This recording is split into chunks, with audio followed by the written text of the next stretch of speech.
agak overwhelming sikit. Hey, what is up my good people? Okay, pada 10 Jun yang lepas aku dijemput pergi ke malam gala premier filem Martabat Misi Berdarah. Bukan Malbat tapi Martabat. Adakah ia parodi filem Malbat? Tak. Adakah ia parodi ataupun tiru filem Tropic Thunder?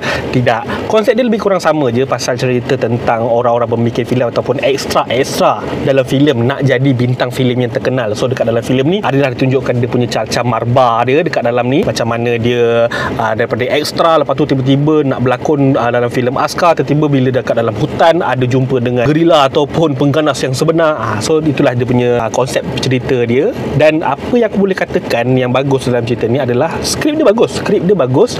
Lawak dia tu memang hit dan miss, tapi hit tu lagi banyak lah daripada miss. Komedi dia sampai, komedi dia lebih-lebih lagi kalau ada orang yang macam lebih familiar dengan industri perfilman Malaysia ataupun pernah bekerja sebagai kru-kru dekat dalam production perfilman akan lebih appreciate lah filem ni. Cumanya bila dekat part yang penghujung tu sampai kat third act, dia agak overwhelming sikit. Dia macam dia punya tahap meripik merapu tu dah over sangat, tapi bagi aku still works, still berfungsi dengan baik lagi dalam filem ni. So overall untuk filem Martabat Misi Berdarah, arahan Adrian Teh dan juga Zahiril Azim, dan aku boleh bagi rating filem ni sebanyak 7/10 bintang.